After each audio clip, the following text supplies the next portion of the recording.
어느덧 2025년의 마지막 주일 예배를 드리게 되었습니다. 2025년을 시작하며 우리는 많은 다짐과 결단을 했고 계획도 세웠습니다.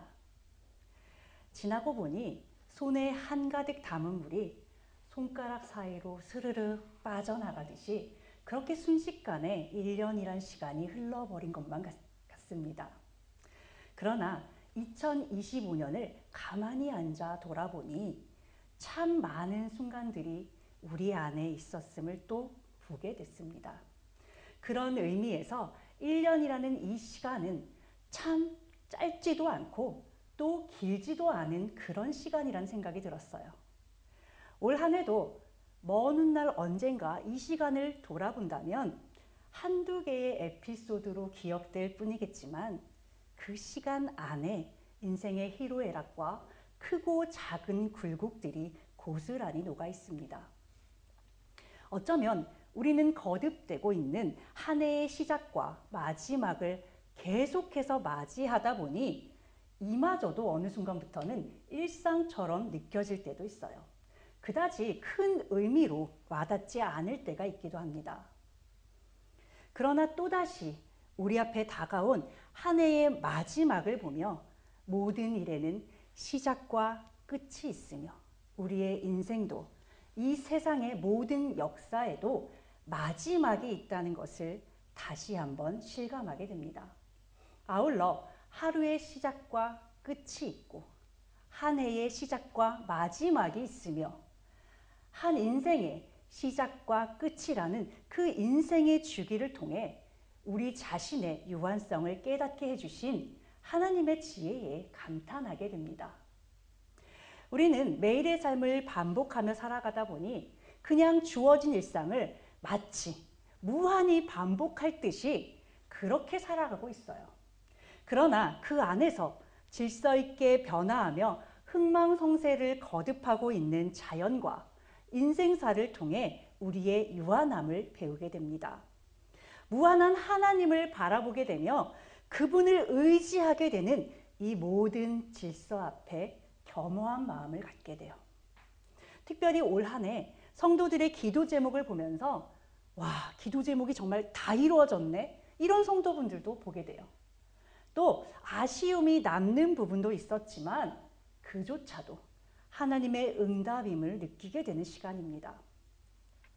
성도들마다 자신이 걸어온 인생의 걸음걸음마다 하나님께서 어떻게 역사해 주셨는지 돌아보고 그 은혜를 만끽하시며 하나님 앞에 감사만 드리면 참 좋겠다라는 생각이 들 정도로 올 한 해 성도들의 기도 제목 위에 하나님은 아낌없는 사랑과 은혜로 응답해 주셨습니다. 그럼에도 불구하고 아쉬움이 남는 성도가 있다면 하나님께서 좀 더 성도답게 살아달라고 부탁하신 부분을 생각해 보시길 바라요. 그리고 다가오는 2026년에는 하나님의 은혜를 오롯이 담고 살아가 보시기를 바랍니다. 우리가 좌로나 우로나 치우친다면 하나님께서는 우리의 길을 바로 잡아주기 위해서 연단하실 거예요. 우리는 그것이 너무나도 괴롭지만 그것이 바로 하나님의 사랑입니다. 만약 진리의 말씀을 기준으로 세우고 중심을 바로잡고 온전히 걸어갔다면 하나님께서는 좀 더 그가 빨리 갈 수 있도록 편안한 길로 우리를 인도하실 것입니다. 하나님께서는 성도들의 헌신과 기도를 절대 잊지 않으시기 때문이에요.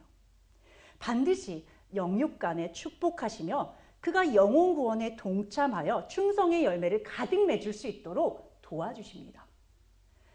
이런 신실하신 하나님을 믿으시며 여러분이 한 해 동안 무엇을 했는지 또 무엇을 원했는지 모두 기억하셨다가 이것을 하나님께서 다음에는 어떤 열매로 응답해 주실지 또 어떤 상급으로 우리의 인생을 가득 채워주실지 기대와 설렘으로 2026년의 하루하루를 채워가시기 바랍니다. 한 해의 끝자락에 서게 되면 가장 많이 떠오르는 말은 다름 아닌 유종의 미라는 말일 것입니다. 시작을 할 때는 누구나 아름다운 끝을 꿈꾸죠. 그리고 유종의 미를 거두기 바라며 힘차게 그 첫 발을 내딛습니다. 그러나 생각보다 많은 사람들이 유종의 미를 거두지 못합니다. 끝마무리를 제대로 맺지 못하는 경우도 상당히 많습니다.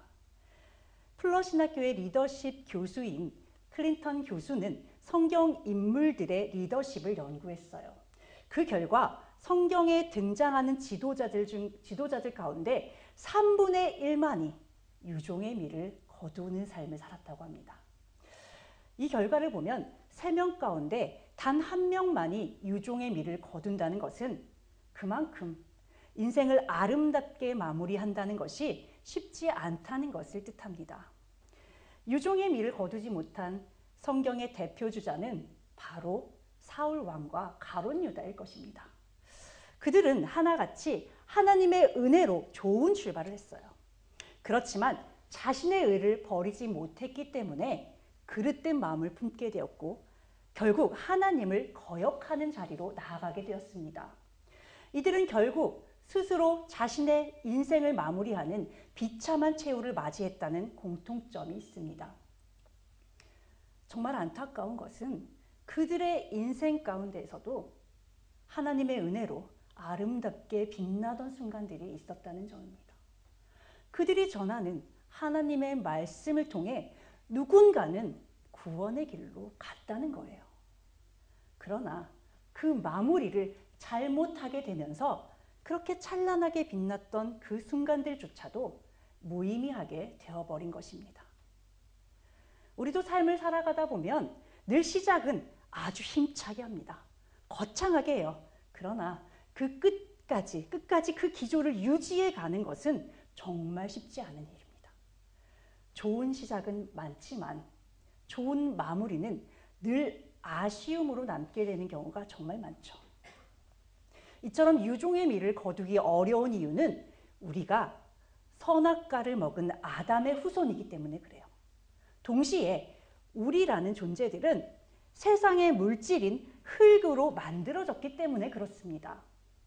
흙으로 지음받은 우리의 육은 하나님의 깊은 뜻보다는 세상의 본질대로 살아가는 것이 더 편한 그런 존재들이에요.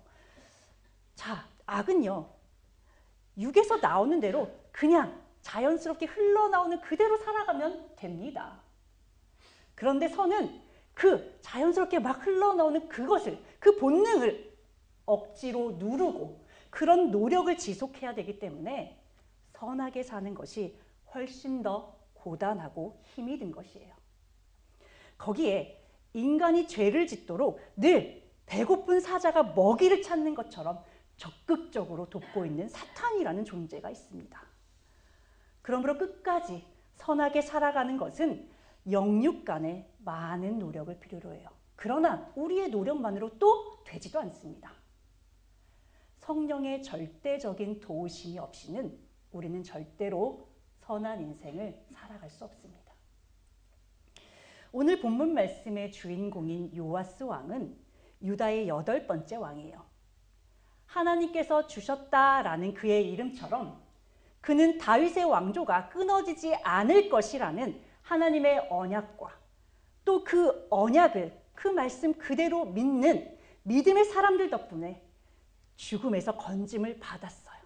그의 인생을 하나님께서 그에게 선물로 주셨습니다. 비록 7살이 될 때까지 성전의 구석에서 조용히 숨어 지나야 하는 그런 인생이었지만 그런 그의 인생일지라도 그 인생은 전적인 하나님의 은혜와 철저한 보호하심 가운데 출발하였습니다. 너무나도 좋은 출발이죠. 7살이라는 어린 나이에 한 나라의 왕이 된 그는 40년이라는 긴 기간 동안 남유다를 통치했습니다. 이것만 보더라도 그는 굉장한 축복을 받은 왕이에요. 대제사장이었던 여호야다의 보호와 감독 아래 성장한 그는 여호야다가 살아있는 그 시간 동안에는 순종하는 신앙인의 모습으로 서 있었어요. 특히 그는 개혁을 통해 성전 수리라는 위대한 업적을 달성한 그런 왕이었습니다. 그럼에도 불구하고 성경은 그에 대해 아름다운 끝을 맺지 못한 왕이라고 기록하고 있습니다. 열왕기하 12장 2절에서 3절을 보면 여호야다가 교훈하는 날 동안 요아스는 하나님이 보시기에 정직하게 행하였다고 기록하고 있습니다. 믿음으로 앞선 자의 보호 아래 있을 때 그는 하나님 앞에 순종하였고 자신의 사명이 무엇인지 바로 알아 그대로 행했어요. 비록 어린 나이에 왕이 되었지만 요아스에게는 귀한 사명이 있었습니다. 그 사명은 바로 아달랴에 의해 훼손된 성전을 수리하고 우상 숭배로 완전히 무너져버린 이스라엘의 신앙을 회복시키는 일이었습니다. 그는 성전을 수리하는 일에는 아주 열심을 내며 적극적으로 임했어요. 그런데 안타깝게도 딱 하나, 산당을 제거하지는 못했습니다. 남유다 왕들을 평가할 때 정직하게 행했던 선한 왕들이라 할지라도 꼭 붙는 말이 있어요. 그것은 그가 산당은 제거하지 못했다라는 평가예요. 그만큼 우상 숭배를 금하고 백성들을 하나님께로 이끌기 위해 헌신했던 왕들조차도 산당을 제거하는 것은 쉽지 않았다는 것을 알 수 있습니다. 남유다를 통치했던 20명의 왕들 가운데 산당 제거에 성공한 왕은 딱 2명뿐이었어요. 히스기야와 요시야, 이 둘뿐이었습니다.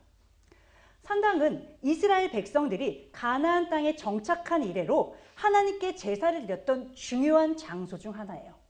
특히 성전이 건축되기 이전 시대에는 선지자 사무엘과 같은 경건한 사람들도 이 산당에서 하나님께 제사를 드렸습니다.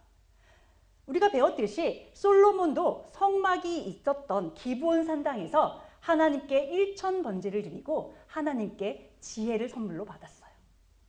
신명기 12장 2절에서 3절, 너희가 쫓아낼 민족들이 그들의 신들을 섬기는 곳은 높은 산이든지 작은 산이든지 푸른 나무 아래든지 막론하고 그 모든 곳을 너희가 마땅히 파멸하며 그 제단을 헐며 주상을 깨뜨리며 아세라상을 불사르고 또 그 조각한 신당들을 찍어 그 이름을 그곳에서 멸하라. 산당은 이스라엘 백성들이 가나안 땅을 정복하기 훨씬 이전부터 가나안 사람들이 그들의 신들을 섬기기 위해 제사를 드리는 그런 장소였습니다. 이때 자녀를 불태워 바치는 인신 제사를 행하는 등 하나님이 금하신 우상 숭배가 만연한 곳이었어요. 그래서 특별히 하나님께서는 이스라엘 백성들이 가나안 땅을 정복하기 훨씬 이전부터도 가나안 사람들이 제사를 지내는 곳은 장소를 불문하고 모두 멸하라는 명령을 내리셨어요. 그런데 예루살렘 성전이 완공되었음에도 불구하고 여전히 이스라엘 백성들은 산당에서 제사를 드렸습니다. 예루살렘 성전까지 가기 어려웠던 그런 물리적으로 멀리 떨어진 지역에서 성전보다 더 가까운 그런 산당에서 제사를 드리기 원했기 때문이에요. 특히 지방의 제사장들은 산당에서 제사를 주관하며 상당한 권력을 지방에서 행사하고 있었습니다. 그러니까 이들이 산당 제거를 반대하는 거예요. 믿음을 가진 자들이, 믿음의 지도자들이 오히려 하나님의 명령을 회방하는 데 앞장서는 것입니다. 또한 산당 주변에는 제사와 관련된 여러 산업들이 발달할 수밖에 없었습니다. 그러다 보니 산당을 제거하게 된다면 이들은 경제적으로 막대한 타격을 입게 될 거예요. 편리성과 사회 경제적인 이유로 산당은 성전이 건축된 이후로도 오랜 시간 동안 제거되지 못한 채로 그대로 있었습니다. 하나님을 진심으로 사랑하는 왕들에게는 늘 가장 큰 도전이 되었어요. 어쩌면 이곳에서 제사를 드리는 백성들은 나는 산당에서 오직 하나님께만 제사를 드릴 거야. 그러니까 괜찮지 않을까? 이런 생각을 했을 수도 있어요. 그러나 하나님께서 지정하신 예루살렘 성전 이외의 장소에서 제사를 드리는 것은 그것 자체로 하나님의 명령을 위반하는 행위입니다. 뿐만 아니라 하나님께서 우려하셨던 바와 같이 산당에서 하나님께 드리는 제사는 가나안의 우상 숭배와 융합되면서 왜곡되었습니다. 이스라엘 백성들은 산당에서 드리는 그 제사를 유지하면서 한쪽에서는 하나님을 섬기는 동시에 다른 한쪽에서는 가나안의 풍요를 주는 그 신들을 동시에 겸하여 섬기는 혼합주의 신앙을 유지하게 되었어요. 그러므로 산당은 우상숭배의 산실이었으며 결론적으로 하나님께서 아주 기뻐하지 않으시는 불순종의 행위였습니다. 얼마 전 오랫동안 복음을 전하기 위해서 기도했던 분과 얘기를 나눌 기회가 있었어요. 그분은 자신도 어린 시절 교회를 다니며 교회에 대한 굉장히 좋은 인상을 가지고 있다고 말씀하셨어요. 이어 예수님이 자신의 안에도 계신다는 것을 믿고 있다고, 알고 있다고 그렇게 말씀하시는 거예요. 굉장히 기뻤죠. 와, 이분에게도 예수님이 계시는구나. 그러나 그분이 이어서 하시는 말씀이 나는 예수님이 이렇게 나와 함께 계심을 믿기에 교회에 굳이 다니지 않아도 됩니다. 이런 말씀을 하시는 거예요. 제가 이분의 말씀을 여러분에게 드리는 이유는 성도들도 복음을 전하다 보면 이런 분들을 얼마든지 만날 수 있기 때문에 그렇습니다. 여러분이 이 말을 들으셨을 때 어떤 생각이 드셨어요? 와, 맞네. 정말 굳이 교회를 이렇게 열심히 나오지 않아도 되겠네. 설마? 이런 생각하시는 분들은 없으셨으리라 믿습니다. 자, 그리고 만약 여러분이 전도를 하실 때 이런 분을 만나신다면 어떻게 대응하시겠습니까? 우리는 늘 이런 문제들을 놓고 고민하고 기도하며 좋은 답을 갖고 있어야 됩니다. 그래야 우리가 그런 분들을 만났을 때 담대하게 진실된 것을 전해줄 수가 있어요. 바로 잡아줄 수 있습니다. 자, 내가 예수님을 믿고 예수님이 내 안에 계심을 확신하기 때문에 나는 굳이 교회를 다니지 않아도 되고 성경을 읽지 않아도 된다는 이분의 신앙은 도대체 뭘까요? 이것은 하나님이 정하신 규례대로 따르지 않고 산당에서 제사를 드린 이스라엘 백성들과 다를 바가 없는 신앙입니다. 성전의 제사는요, 철저하게 하나님께서 정하신 그 법에 따라 정해진 제사장들만이 의해서 드려지는 제사예요. 내가 하고 싶다고 아무 때나 아무 데서나 드릴 수 있는 제사가 아닙니다. 가끔 성도들 가운데서도요, 자신들의 기준과 잣대에 따라 나는 신앙을 가지고 있다고, 예수님을 믿고 있다고, 나는 나의 구원을 확신한다고 이렇게 확신에 찬 목소리로 말씀하시는 분을 만나게 돼요. 어떨 때는 그런 분들이 그 확신에 어린 그 말 앞에 오히려 제 신앙이 참 초라하고 작아지는 것을 느끼기도 합니다. 그러나 분명히 말씀드릴 것은 기독교 신앙에 있어 근본적으로 추구해야 할 것은 바로 하나님의 명령에만 순종함으로 나를 부인하고 십자가를 지고 있느냐는 그것에 있습니다. 여러분들 잘 생각하셔야 돼요. 내가 지금 하고 있는 말이, 내가 지금 하고 있는 이 행동이 나의 행동이냐, 아니면 나를 덮고 계신 성령님께서 역사하고 있는 것이냐, 이것을 매 순간 분별하셔야만 합니다. 예수님을 믿는다고 말하면서 주님과의 교제의 자리인 예배의 자리, 기도의 자리, 헌신의 자리로 나오고 있지 않는다면 그가 정말 예수님을 믿는다고 말할 수 있을까요? 이와 마찬가지로 우리 성도들도 마음속에 자신을 중심으로 판단하고 생각하고 있는 그 모든 쓴뿌리를 잘라내야만 합니다. 저는 원래 이렇게 해요. 저는 오랫동안 이렇게 해왔습니다. 많이 들어보신 말씀이죠. 우리 성도들이 순종하지 않을 때 가장 많이 하는 말이에요. 그런데 여러분이 아무리 하나님 앞에 나는 순종합니다 라고 이렇게 말씀하셔도 하나님께서 제거하라고 명령하신 그 산당을 여러분 안에 그대로 두고 있는 한 우리가 드리는 이 예배와 찬양과 기도, 모든 헌신은 그 중심을 잃고 세상과 타협하는 신앙으로 물들게 됩니다. 그래서 죄는 아무리 작은 것이라도 절대로 타협해서는 안 된다고 날마다 여기에서 전하고 있는 거예요. 날이 굳어서, 또 반대로 날이 너무 좋아서, 몸이 아파서, 우리 자녀가 속을 썩여서, 때로는 이 자녀가 너무 기특하게 예쁘게 잘해서 개인적인 일정 등등, 우리에게는요 예배의 자리에 나오지 못할 수많은 이유와 핑계가 존재하고 있습니다. 그런데 순종에는 단 한 가지 이유면 충분합니다. 그냥 그래야 하니까. 자, 순종하는 것이 여러분이 선택할 수 있는 유일한 길인 것처럼 그렇게 순종해 보시기를 권면해 드립니다. 이유 불문하고 그저 순종해 보시기 바래요. 한 번, 두 번 그저 순종하는 경험이 여러분 안에 쌓이게 되면 그때부터는 그것이 여러분의 인격이 되고 성격이 됩니다. 특별히 인내를 잘하고 순종을 잘하는 성격이 있어서 어떤 특정한 분들이 순종을 잘하는 것이 아닙니다. 제가 보니까 그런 성격은 없더라고요. 누구나 다 인내하기 싫고 순종하고 싶지 않은 마음이 있어요. 그러나 다만 그 마음을 억누르고 그저 순종해 보는 거예요. 그렇게 했을 때 아, 하나님의 마음이 이런 거였구나. 이래서 나한테 이것을 요청하셨던 거구나. 그것을 깨닫게 되는 거죠. 그리고 그 이후에 하나님이 주시는 축복을 경험하는 겁니다. 이런 경험이 그들에게는 쌓여 있는 거예요. 그러니까 그들에겐 더 이상 순종이 어렵지 않은 것뿐입니다. 하나님께서 왜 나를 이 자리로 끌어오셨는지 깨닫게 되면 더욱더 순종하며 인내할 수 있게 돼요. 그렇게 순종하며 나아갈 때 하나님은 순종의 인격을 지닌 여러분을 귀한 자리로 인도하는 거예요.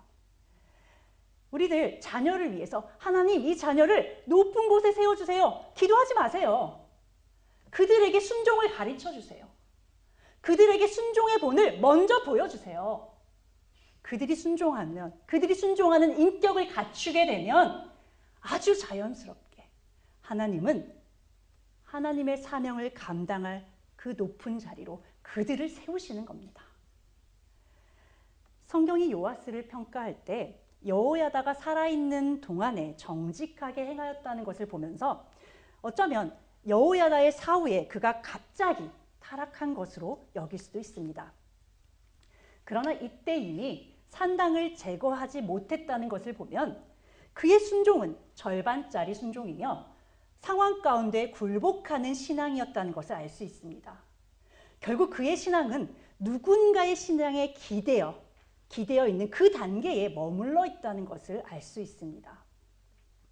역대하 24장 13절 말씀입니다. 기술자들이 맡아서 수리하는 공사가 점점 진척되므로 하나님의 전을 이전 모양대로 견고하게 하니라.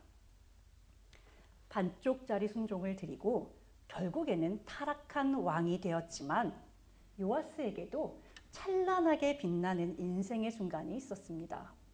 바로 아달랴가 망가뜨려 놓은 성전을 수리하는 일을 감당해낸 거예요. 그러나 처음부터 성전을 수리하는 그 사명을 감당하기가 쉬웠던 것은 아닙니다. 요아스는 성전 수리 비용을 마련하기 위해 제사장들에게 명령하여 백성들에게 성전세를 걷도록 했습니다. 이 성전세는 출애굽한 이스라엘 백성들에게 하나님께서 명령하신 속전과 동일한 것입니다. 이 속전은 20살 이상의 이스라엘 남자들이 그들이 빈부와 상관없이 자신의 생명을 대속하기 위해 반세계를 동일하게 바치도록 한 그런 속전입니다. 모세 시대부터 이 속전은 회막 봉사에 사용하도록 하였어요. 이후 성전이 지어진 뒤에는 제사와 성전 관리를 위해 사용하도록 했습니다. 그런데 요아스의 시대에 성전세를 제사장들이 임의로 사용하거나 제대로 모으지 않는 등 그 관리가 아주 소홀했습니다. 요아스는 기존의 방식대로는 성전 수리가 제대로 이루어지지 않는다는 것을 확인했어요. 그래서 그는 헌금을 담는 궤를 따로 설치해서 백성들이 직접 그곳에 헌금을 하도록 했습니다. 그리고 왕의 서기관과 제사장이 함께 돈을 계수하여 성전을 수리하는 일꾼들에게 직접 그 돈을 지급하는 방식으로 제도를 개혁했습니다. 그러니까 기존의 제도는 사실 제도라고 할 것도 없이 관리 체계가 제대로 잡혀 있지 않았어요. 그냥 관행적으로 제사장들이 필요한 곳에 그 재정을 임의로 쓰는 그런 구조였습니다.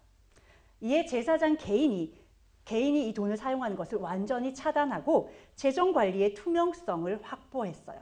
모인 돈이 철저하게 성전 수리를 위한 공사비로만 사용될 수 있도록 이 제도를 바꾼 것입니다.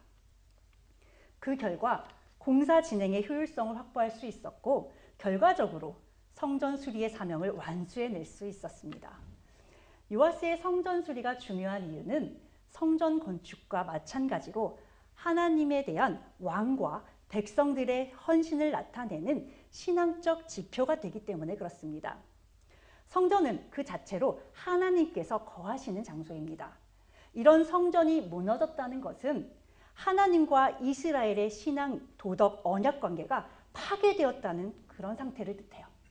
따라서 성전을 수리하고 회복시키는 것은 단순한 건물 보수를 넘어 이스라엘 백성들의 무너진 신앙과 질서를 회복하고 하나님과의 관계를 바로 세운다는 것을 의미합니다. 하나님의 명령에 기초한 요아스의 뜻에 따라 백성들은 기쁨으로 응답하며 헌금을 드렸어요. 모두의 즐거운 헌신을 바탕으로 성전은 곧 이전의 형태를 갖추게 되었습니다. 성전 수리를 모두 마친 뒤에는 남은 돈으로 성전의 기물을 더 보완하기도 했어요. 이렇게 성전이 모두 정비된 뒤에는 하나님의 규례에 따라 제사를 회복하게 되었습니다. 여호야다의 살아생전에 성전은 본래의 기능을 온전히 감당할 수 있었습니다. 요아스라고 해서 다른 급한 일이 없었을까요? 사회 경제적으로, 정치적으로 위기에 있었습니다. 그러나 그는 그 무엇보다도 성전을 바로 세우는 일에 우선순위를 두었어요. 이것은 예배를 바로 세우는 신앙의 바른 우선순위와도 일치하는 것입니다. 성경 전체를 관통하는 신앙의 원리가 바로 이것입니다. 이스라엘 왕들의 신앙적 기준이 되었던 다윗 왕은 비록 그 자신이 직접 성전을 건축하지는 못했지만 그의 남은 인생 동안에 솔로몬이 성전을 건축할 수 있도록 모든 자재를 마련해 주었어요. 신앙개혁을 주도했던 히스기야와 요시야 왕 역시 예배개혁을 주도했습니다. 무엇보다 요아스의 신앙개혁은 먼저 그의 나라와 그의 의를 구하라는 예수님의 말씀과도 일치하는 것이었습니다. 역대하 24장 22절 말씀입니다. 요아스 왕이 이와 같이 스가랴의 아버지 여호야다가 베푼 은혜를 기억하지 아니하고 그의 아들을 죽이니 그가 죽을 때에 이르되 여호와는 감찰하시고 신원하여 주옵소서 하니라. 아멘. 열왕기하 12장 말씀에는 성전 수리를 모두 마무리한 내용 뒤에 바로 아람 왕 하사엘의 침략을 다루고 있습니다. 그런데 동일한 사건을 기록하고 있는 역대하 24장 말씀을 보면 이 두 사건 사이에 있었던 여러 개의 사건을 함께 소개하고 있어요. 먼저 요아스의 신앙적 울타리가 되어주었던 대제사장 여호야다가 죽게 됩니다. 그리고 그의 죽음 이후에 유다의 방백들이 나와 요아스를 깨어냅니다. 요아스를 우상 숭배의 길로 이끌었어요. 왕과 방백들의 이런 행위에 분노하신 하나님은 그들에게 끊임없이 선지자들을 보내시며 경고하셨습니다. 그러나 그들은 돌이키지 않았어요. 이 하나님의 영이 여호야다의 아들인 스가랴에게 임하셨고 스가랴는 백성들 앞에서 그들을 책망했습니다. 수많은 선지자들을 보내도 돌이키지 않으니까 결국 사랑하는 아들을 보내신 하나님의 사랑이 여기에서도 나타나고 있습니다. 그러나 이미 화인 맞은 10년과도 같은 그들은 돌이키지 않았습니다. 그리스도를 십자가 위에서 처형한 것과 같이 왕의 명령에 따라 스가랴를 여호와의 전 뜰 안에서 돌로 쳐 죽이는 악행을 저지르고 말았어요. 스가랴는 억울한 죽임을 당하며 하나님께 여호와는 감찰하시고 신원하여 달라고 부르짖었습니다. 여호야다라는 보호의 울타리가 거친 뒤 홀로선 신앙의 길에서 타협하고 타락했던 요아스는 하나님의 부르심에 끝내 돌이키지 않았습니다.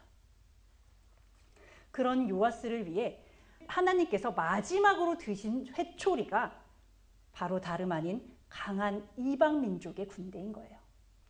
아람 군대의 침공은 그의 믿음을 마지막으로 달아보기 위한 하나님의 시험이 아니라 신앙의 홀로 서기를 실패했던 요아스를 돌이키기 위한 하나님의 마지막 경고이자 기회였던 것입니다. 안타깝게도 영적 지도자인 여호야다의 죽음 뒤 하나님보다는 눈에 보이는 세상의 힘을 더 의지했던 요아스는 끝내 세상적인 두려움을 극복해내지 못했습니다. 한 번 더 그릇된 선택의 길로 나아갔어요. 하나님께 회개하며 부르짖는 대신에 그는 성전의 모든 구별된 성물과 왕궁의 보물을 하사엘에게 바침으로 그 위기를 극복하고자 했습니다. 기가 막히게도 성전을 수리했던 그 왕이 이제는 그 성전의 금을 팔아 위기를 모면하는 어처구니 없는 그런 행동을 한 거예요. 하사엘의 군대가 떠나는 것을 보며 어쩌면 그는 이전에 성전을 수리하고 성전 기물을 보완했던 자신의 선관적인 해안을 뿌듯하게 여겼을지도 모르겠습니다. 그러나 하나님의 귀한 은혜를 세상에 썩어질 것과 맞바꾼 그 대가는 너무나도 처참했습니다. 그는 전쟁을 통해 병을 얻게 되었고 신복들의 반역으로 죽임을 당하는 비극을 맞이하게 되었어요. 남유다에서는 이런 일이 없습니다. 왕을 모반해서 왕을 죽이고 암살한다고요? 이런 일이 남유다에는 없어요. 그런데 요아스는 그 어려운 일을 해낸 거예요. 성전 수리라는 귀한 사명을, 그 귀한 성취를 했음에도 불구하고 그는 마음의 성전을 끝까지 지켜내지 못한 것입니다. 반쪽짜리 개혁의 결과예요. 하나님의 전적인 사랑과 은혜 가운데 그 인생을 시작했으나 끝내 아름답지 못했던 이 요아스의 삶의 마지막 순간은 한 해를 마무리하는 우리에게 아주 큰 가르침을 주고 있습니다. 누군가의 믿음과 헌신으로 시작한 신앙은 감사와 은혜이지만 그 믿음을 내 신앙으로 세우지 못한다면 그 마지막은 결국 무너질 수밖에 없다는 점입니다. 우리는 누구나 한 사람도 예외 없이 앞선 자들의 믿음과 헌신에 빚진 자들입니다. 단 하나의 예외가 없습니다. 누군가의 헌신과 기도가 없었다면 우리는 복음을 듣지 못했어요. 구원의 길에 동참할 수 없었을 것입니다. 그러므로 우리는 믿음에 빚진 자들로서 우리에게 진리의 복음을 전해준 믿음의 선배들을 따라 일관된 순종과 헌신으로 하나님 앞에 서야 할 것입니다. 우리는 하나님 앞에 서는 그날까지 믿음을 지켜야 해요. 그러므로 믿음은 지속성의 문제입니다. 단 한 번의 결단과 순종이 아니라 삶과 사명에 대한 평생의 안목을 가지고 지속적으로 자신을 쳐서 복종해야 합니다. 올 한 해를 돌아보며 과연 나는 누구의 신앙의 비호를 받고 있었는지 생각해 보시면 좋겠어요. 만약 내가 기도하지 않았고 내가 그다지 헌신하지 않았는데 세상에서 만나는 문제가 해결이 되었고 일이 그럭저럭 잘 풀리는 경험을 하셨다면 여러분은 누군가의 기도 속에서 그 믿음의 자리를 지킬 수 있었던 것입니다. 그렇다면 나의 신앙을 지탱해 주던 사람이나 환경, 직분이 사라져도 과연 나는 하나님을 붙들고 신앙의 홀로 서기를 할 준비가 되어 있는지 스스로를 점검해 보시기 바라요. 유종의 미란 한 번의 선택에 의해 결정되는 것이 아닙니다. 매일의 선택이 쌓여져 유종의 미라는 아름다운 결과를 맞게 하는 거예요. 그러므로 우리는 날마다의 삶 가운데 하나님께 드릴 마지막 선택을 갱신하며 살아가는 것입니다. 디모데후서 4장 7절입니다. 나는 선한 싸움을 싸우고 나의 달려갈 길을 마치고 믿음을 지켰으니. 아멘.